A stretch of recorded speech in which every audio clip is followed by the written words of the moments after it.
क्या आप class 12th Bihar board का स्टूडेंट हैं और 5 फरवरी को इंग्लिश का एग्ज़ाम देने वाले हैं, तो मेरे दोस्त आज का क्लास आपके लिए काफ़ी स्पेशल होने वाला है, क्योंकि आज के क्लास में हम लोग देखेंगे कि मात्र एक दिन पढ़कर इंग्लिश में 95% कैसे लाएं। मतलब क्या होता है कि टॉपर एग्ज़ाम से एक दिन पहले कैसे पढ़ता है, क्या जो टॉपर होता है एग्ज़ाम से एक दिन पहले कैसे पढ़ता है, किस किस टॉपिक पे विशेष फोकस करता है, किस चीज़ का रिवीजन करता है, उसको हम लोग देखेंगे। उसके बाद हम लोग देखेंगे क्या है कि एग्ज़ाम हॉल में क्या क्या गलतियां नहीं करना है, क्या कि एग्ज़ाम हॉल में क्या क्या गलतियां नहीं करना है, क्योंकि आप में से मतलब कई स्टूडेंट ऐसे भी होंगे कि 2-3 पेपर दे दिए होंगे, लेकिन आपको फिर फील हुआ होगा कि आप पूरा क्वेश्चन को अटेम्प्ट नहीं कर पाए, क्या पूरा क्वेश्चन को अटेम्प्ट नहीं कर पाए या किसी भी कारणवश कोई गलती कर दिए होंगे। तो वही इसमें बताया जाएगा कि कौन कौन से ऐसी गलती नहीं करना है एग्ज़ाम हॉल में। उसके बाद नेक्स्ट 2 पॉइंट है, अगला पॉइंट है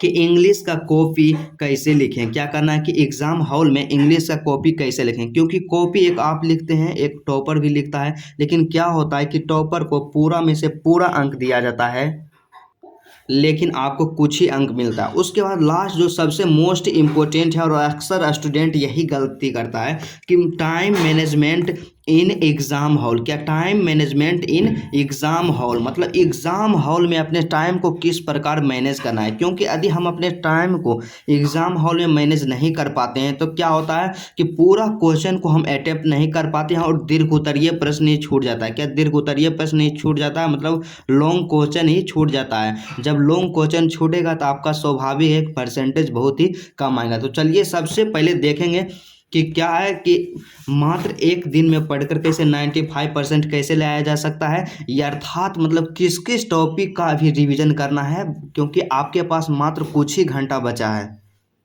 तो सबसे पहले क्या करना है कि इंग्लिश के निम्नलिखित टॉपिक पर विशेष ध्यान दीजिए। क्या करना है कि इंग्लिश के निम्नलिखित टॉपिक जो बताया गया उसको आप एक बार जरूर रिवीजन कर लीजिए।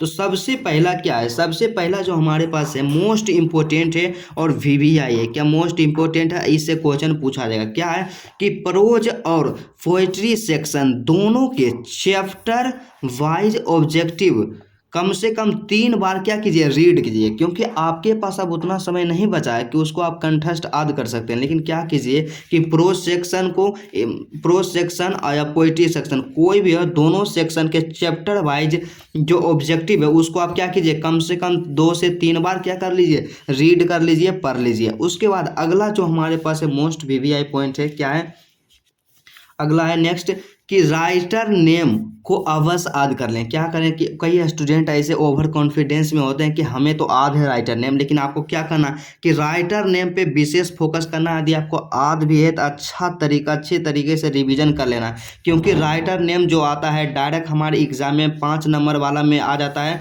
उसके बाद ऑब्जेक्टिव में भी पूछा जाता है। तो राइटर नेम डायरेक्ट 5 नंबर वाला क्वेश्चन ही पूछा जाता है, मिलान करने के लिए आता है, इसलिए इसको आप कर दीजिए MVVI कर दीजिए। क्या MVVI राइटर नेम को आपको A to Z कंप्लीट कर लेना है, चाहे वह प्रोज सेक्शन से हो या पोएट्री सेक्शन का हो। तो उसके बाद अगला जो है आपको किस चीज़ पे फोकस करना है, क्या है कि एप्लीकेशन या लेटर को डीपली रिवीजन कीजिए। क्या कीजिए कि एप्लीकेशन और लेटर जो भी आप पहले से तैयार किए हैं उसी का रिवीजन कीजिए, कोई नया चीज़ पढ़ने का कोशिश नहीं कीजिए, क्योंकि आप जानते हैं कि आपके पास मात्र कुछ ही घंटा समय बच चुका है। लेकिन क्या कीजिए आप कि एप्लीकेशन और लेटर जो आप पहले से तैयार किए हैं उसको आप क्या कीजिए, सिर्फ रिवीजन कीजिए। क्या सिर्फ रिवीजन कीजिए। उसके बाद नेक्स्ट जो पॉइंट है मोस्ट इम्पोर्टेंट है, क्या है कि जो भी आप ऐसे मतलब निबंध इंग्लिश में जो ऐसे होता है तैयार किए हैं सिर्फ उसी का रिवीजन कीजिए। क्या कीजिए कि जो भी ऐसे है उसका जो आप पहले से उसका तैयारी किए हैं उसी का क्या कीजिए, रिवीजन, क्योंकि ऐसे जो होता है 8 अंक का पूछा जाता है। क्या 8 अंक का पूछा जाता है, और जो आप पहले से तैयार किए उसी का रिवीजन कीजिए, कहीं इधर उधर नहीं भटकिए, क्योंकि एक दिन में और आप कुछ नहीं कर सकते। इसलिए क्या करना है कि जो पहले से ऐसे आपके द्वारा तैयार किया गया है उसी का क्या करना है, मल्टीपल रिवीजन करना है। उसके बाद अगला जो है मोस्ट इम्पोर्टेंट है, क्या है कि समरी। क्या समरी, समरी आता है 10 नंबर का पूछा जाता है। तो समरी को क्या है कि सिलेक्टेड क्वेश्चन आप जहां भी क्लास करते होंगे वहां सर बताए होंगे, तो वहां से क्या करना है, जो समरी गेस किया गया है उसी का रिवीजन करना है। उसमें से 90% पॉसिबिलिटी है कि जरूर आएगा। उसके बाद अगला जो हमारे पास है क्या है, मोस्ट इम्पोर्टेंट है और कई बार मतलब ग्रामर में तो इससे क्वेश्चन हर एक साल पूछा ही जाता है। क्या है, ऑब्जेक्टिव में क्वेश्चन पूछा जाएगा कि ग्रामर में आपको किस किस टॉपिक को रिवीजन करना है। तो सबसे पहला जो आता है टाइम एंड टेंस। क्या, time and tense. Time and tense से प्रत्येक साल कम से कम 4 से 5 ऑब्जेक्टिव तो जरूर होता है। उसके बाद अगला जो है वॉइस, वॉइस से भी पूछा जाता है। उसके बाद नरेशन का रिवीजन कर लेना है। नरेशन का जो भी थ्योरी रहता है, उसका रूल्स रहता है, सभी को क्या करना है, एक बार रिवीजन कर लेना है। उसके बाद प्रीपोजिशन हो गया। उसके बाद क्या होता है, मॉडल वर्ब्स। मतलब यहाँ पर ये जो सब टॉपिक बताया गया है, time and tense, voice, narration, preposition, modal verbs, इससे क्या होता है कि मैक्सिमम क्वेश्चन पूछा जाता है ऑब्जेक्टिव में। बस आपको क्या करना है, इसका रिवीजन कर लेना, फास्ट रिवीजन करना है और मल्टीपल रिवीजन करना है। मतलब एक बार से टाइम एंड टेंस का जितना भी रूल्स है, थ्योरी है, एक बार रिवीजन किए तो उसको क्या करना है कि कम से कम 2 से 3 बार रिवीजन लगातार कर देना है। और उसके बाद जो भी टॉपिक हो सभी का रिवीजन इसी तरह से करना है। उसके बाद अब क्या करना है कि एग्जाम हॉल में हमें कौन कौन सी गलती नहीं करना है। तो सबसे पहले क्या है, सबसे पहला गलती है कि हम लोग क्या करते हैं कि सभी क्वेश्चन को अटेम्प्ट नहीं कर पाते। लेकिन आपको क्या करना है कि सभी क्वेश्चन को अटेम्प्ट अवश्य करें। क्या करना है कि सभी क्वेश्चन को अटेम्प्ट अवश्य करना है, एक भी क्वेश्चन नहीं छोड़ना है। जो क्वेश्चन आता है उसको तो लिखना ही है, लेकिन जो क्वेश्चन नहीं आता है उसमें आप कंफ्यूज हैं तो उसके बारे में जो भी जानते हैं थोड़ा सा उसको क्या करना है, लिख देना। यदि वह 5 नंबर का क्वेश्चन है, यदि उसमें आप कुछ भी लिखते हैं तो आपको 2 अंक तो जरूर मिलेगा।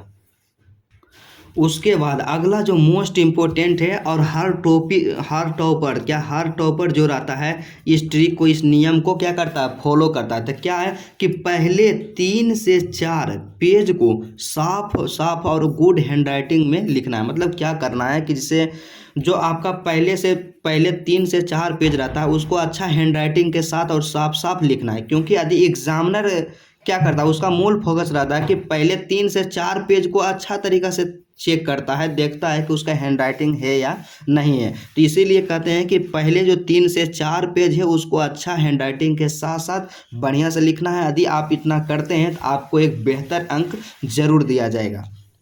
उसके बाद सबसे मोस्ट इम्पोर्टेंट है क्या है कि time management in exam hall.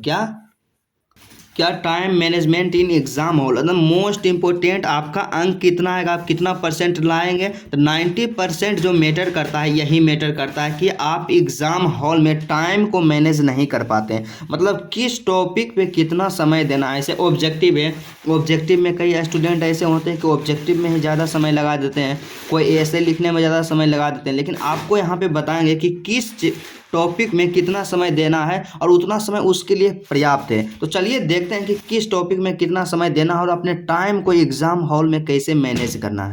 तो अब हम लोग देखते हैं कि एग्ज़ाम में अपने टाइम को मैनेज कैसे करना है और किस टॉपिक पे कितना समय देना है लिखने के लिए। तो सबसे पहले यहाँ पे हमारे पास 2023 में जो क्वेश्चन पूछा गया था, क्या उसको लेते हैं और क्वेश्चन के अनुसार ही बताते हैं कि आपको किस तरह से टाइम को मैनेजमेंट करना है। क्या है, इंग्लिश का है। तो सबसे पहले आप लोग जानते हैं कि आपका क्या होता है कि 50 नंबर का ऑब्जेक्टिव पूछा जाता है। क्या 50 नंबर का ऑब्जेक्टिव पूछा जाता है और आपके पास 100 ऑप्शन दिया रहता है। क्या 100 क्वेश्चन रहता है और 100 में से आपको क्या करना है कि 50 का आंसर देना है। क्या करना है कि 100 में से 50 का आंसर देना है।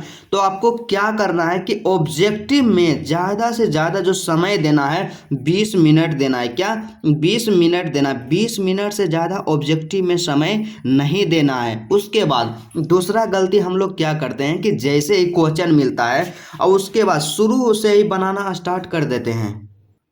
और क्या होता है कि शुरू में हार्ड ऑब्जेक्टिव दिया हुआ रहता है और स्टूडेंट का टाइम इन्वेस्ट होता है। लेकिन आपको क्या करना है कि 1 से लेकर, क्या आपको ध्यान देना है कि 1 से लेकर 100 तक देखना है कि जितना ऑब्जेक्टिव दिया गया है उस सभी को देखना है और सभी में से जो आसान लगेगा उसी का आपको सोल्यूशन करना है। मतलब सिंपली आप समझिए कि ऑब्जेक्टिव में आपको 20 मिनट समय देना है। क्या ऑब्जेक्टिव में 20 मिनट समय देना है और कुल समय, क्या कुल समय जो आपके पास रहता है कितना रहता है, 3 घंटा। क्या 3 घंटा समय रहता है। तो ऑब्जेक्टिव में आप 20 मिनट समय दिए, 20 मिनट में रंग दीजिएगा आप कॉपी, और उसके बाद 3 घंटा समय है। क्या 3 घंटा में 20 मिनट इन्वेस्ट हो गया तो आपके पास जो समय बचा 2 घंटा, क्या 2 घंटा 40 मिनट, क्या 2 घंटा 40 मिनट। अब 2 घंटा 40 मिनट में आपको सब्जेक्टिव का सॉल्यूशन करना है। तो सब्जेक्टिव का सॉल्यूशन हम किस प्रकार करेंगे, चलिए देखते हैं।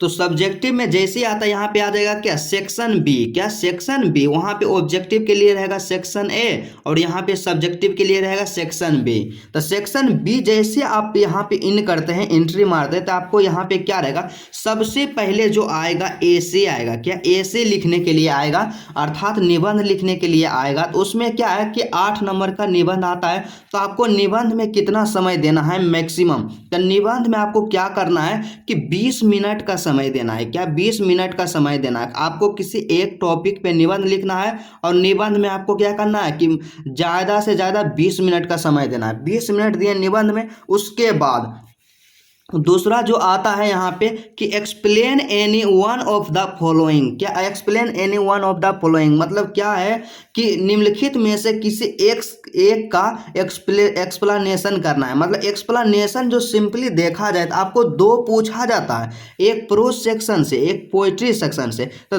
2 एक्सप्लेनेशन पूछा गया है आपसे। तो आपको क्या करना है कि यहाँ पे एक एक्सप्लेनेशन पूछा गया, यहाँ पे फिर पोइट्री सेक्शन से एक एक्सप्लेनेशन पूछा गया। मतलब सिंपली देखा जाए दोनों मिला के एक्सप्लेनेशन जो है 2 पूछा जाता है।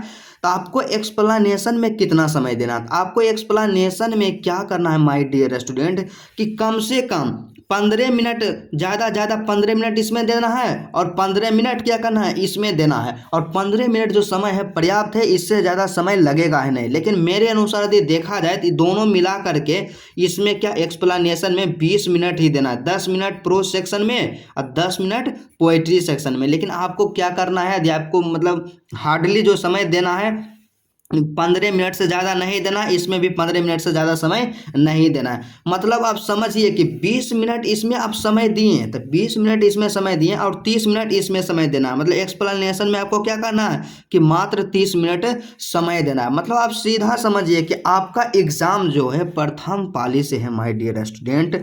कितना बजे से, 10 बजे से लेकर के 1 बजे तक। क्या 10 बजे से लेकर 1 बजे तक है एग्ज़ाम। तो 10 बज के 20 मिनट, क्या 10:20 तक ऑब्जेक्टिव का काम खत्म हो जाना चाहिए। उसके बाद जैसे ही 20 हो गया, उसके बाद फिर क्या करना है कि 10 बजकर जब 40 मिनट होगा तो क्या करना है, 20 मिनट में क्या करना है कि ऐसे को कंप्लीट कर लेना है। ऐसे कंप्लीट हो गया, उसके बाद क्या करना है कि एक्सप्लेनेशन में 30 मिनट समय देना है। तो यहाँ पे हमारा जो टाइम हो जाएगा, मेरे पास कितना बच जाएगा, समय हो जाएगा 11:10। क्या 11:10 यहाँ पे क्या हो जाएगा, टाइम हो जाएगा। तब मतलब सीधा आप समझिए कि इसमें 30 मिनट देना है एक्सप्लेनेशन में और इसमें क्या करना, हार्डली 20 मिनट देना है। और टाइम जो हो जाएगा आपके पास, आप टाइम को मैनेज कर लीजिएगा। टाइम क्या कितना हो जाएगा, 11:10। उसके बाद 4 नंबर में जो आता है, क्या आता है 4 नंबर में कि लेटर या एप्लीकेशन। क्या लेटर या एप्लीकेशन। तो लेटर या एप्लीकेशन में आपको ज़्यादा से ज़्यादा 15 मिनट का समय देना है। क्या 15 मिनट का समय देना है, इससे ज़्यादा समय इसमें नहीं देना है। 15 मिनट हो गया लेटर और एप्लीकेशन में। उसके बाद 5 नंबर में जो आता है माय डियर स्टूडेंट कि क्या करना है कि answer any 5 of the following in about 40 to 50 words each. मतलब क्या करना है कि शॉर्ट क्वेश्चन आता है, 5 का उत्तर देना है, 40 से 50 वर्ड में देना है। तो इसके लिए आपको क्या करना है कि ज़्यादा से ज़्यादा 25 मिनट इसमें देना है। क्या 25 मिनट का टाइम इसमें देना है। आखिर इस तरह से आप अपने टाइम को मैनेज करते हैं तो मेरा 100% गारंटी है कि एग्जाम में एक भी क्वेश्चन नहीं छूटेगा। क्या करना है कि 25 मिनट का समय देना। फिर से आपको एक बार दिखाते हैं यहाँ पे क्या ऐसे में 20 मिनट का समय देना है। उसके बाद एक्सप्लेनेशन में 30 मिनट का समय देना है। उसके बाद क्या होता है कि हमारे पास आ गया क्या, लेटर। लेटर में 15 मिनट का समय देना है। उसके बाद फिर क्या हो गया यहाँ पे, उसके बाद जो शॉर्ट क्वेश्चन आ गया, शॉर्ट क्वेश्चन में 25 मिनट का समय देना है। उसके बाद क्या होता है कि हमारे पास जो टोटल समय बचता है कितना बच जाता है, 20 मिनट ऐसे में दिए। उसके बाद क्या हो गया कि 20 मिनट ऐसे में दिए, उसके बाद एक्सप्लेनेशन में 30 मिनट। उसके बाद अगला जो आता है लेटर में क्या दिए, 15 मिनट। उसके बाद शॉर्ट क्वेश्चन में 25 मिनट। तो सबको ऐड करते हैं तब 5 दूना 10 के 0, बाकी रह गया 1, 3 2 5, 1 6 और 6 2 8 1 9। क्या 6 2 8 1 9, मतलब टोटल 90 मिनट यहाँ पे खत्म हो गया। तो टोटल 90 मिनट मतलब कि कहने का मतलब 1 घंटा, क्या 1 घंटा 30 मिनट, क्या 1 घंटा 30 मिनट में क्या करना है, उधर वाला काम खत्म कर देना। तो 1 घंटा 30 मिनट, तो आपके पास जो समय अब बच जाएगा, पहले 20 मिनट दिए ऑब्जेक्टिव, तो 20 मिनट ऑब्जेक्टिव दिए तो वहाँ पे बचा था आपके पास समय 2 घंटा, क्या 2 घंटा 40 मिनट समय बचा था ऑब्जेक्टिव बनाने के बाद। उसके बाद शॉर्ट क्वेश्चन जो है क्या है, शॉर्ट क्वेश्चन में क्या था, ऐसे को लिख दें एक्सप्लेनेशन, उसके बाद एप्लीकेशन और लेटर, उसके बाद शॉर्ट क्वेश्चन, ये सब मिला करके 1 घंटा 30 मिनट, मतलब आप शेष कितना समय बच गया, तो यहाँ पे हो गया 1 घंटा 10 मिनट का, 1 घंटा 10 मिनट। तो 1 घंटा 10 मिनट जो यहाँ पे समय आपके पास बचा, तो इसमें क्या करना रहता है कि 5 अंक वाला क्वेश्चन रहता है। क्या रहता है कि answer any 3 of the following in about 100 to 120 words. मतलब क्या करना है कि 3 क्वेश्चन का आंसर देना है और 5 नंबर वाला क्वेश्चन रहता है। तो इसमें आपको क्या करना है माय डियर स्टूडेंट, कि क्या करना है, 3 क्वेश्चन का आंसर देना है। तो एक क्वेश्चन पर आपको 15 मिनट देना है और 3 क्वेश्चन का आंसर देना है। तो 15 तिया 45 मिनट, क्या 15 तिया 45 मिनट, और 45 मिनट का जो समय है इसके लिए पर्याप्त है। क्योंकि आपको क्या करना है कि एक तो क्या करना है, एक समरी का आंसर दे देना है। तो समरी का आंसर दे दें, एक क्वेश्चन का आंसर हो गया, 2 क्वेश्चन और बचा। तो आपको क्या करना है कि यहाँ पे जो मैच बॉक्स आता है इसका फिर क्या करना, आंसर देना है। मैचिंग बॉक्स 2 क्वेश्चन हो गया, मात्र 3 का देना है। उसके बाद फिर क्या कर सकते हैं आप, उसके बाद आप क्या कीजिएगा कि हो सकता है यहाँ पे फिर दूसरा आता है क्या, मैचिंग बॉक्स ही आता है, तो आप इसको भी मिलान कर दीजिएगा। मतलब सिंपली आप देखा जाए कि 3 क्वेश्चन का जब आंसर दीजिएगा तब 15 मिनट गुने 3 बराबर 45 मिनट का समय इसमें आपको इन्वेस्ट करना है। उसके बाद आपके पास जो समय था पहले 1 घंटा 10 मिनट का, 1 घंटा 10 मिनट, तो इसमें 45 मिनट खर्चा हो गया। तो कितना बच गया आपके पास, तो आपके पास बच गया 25 मिनट, क्या 25 मिनट, 25 मिनट जो समय बचा तो पर्याप्त समय है आपके पास। तो 25 मिनट में आपको क्या करना है कि read the passage carefully and answer the question that follow. मतलब क्या करना है कि जो पैसेज दिया गया है, पैसेज का आंसर देना है, किसी एक पैसेज का 4 अंक का पूछा जाता है। तो आपके पास जो समय है 25 मिनट, मान लीजिए 5 मिनट और लग गया, तो कम से कम तो आपके पास 20 मिनट तो समय जरूर बचेगा। तो 20 मिनट में क्या करना है आपको, पैसेज का सॉल्यूशन कर देना है। यदि आप इस तरह से अपने टाइम को मैनेज करते हैं तो एग्जाम में एक भी क्वेश्चन नहीं छूटेगा। तो चलिए आज का क्लास यहीं तक रहता है। यदि आपको वीडियो अच्छा लगा तो वीडियो को दिल से लाइक कीजिएगा, और मेरे चैनल पे यदि आप नए हैं तो चैनल को जरूर सब्सक्राइब कर लीजिएगा। तो चलिए फिर मिलते हैं आपसे नेक्स्ट वीडियो में।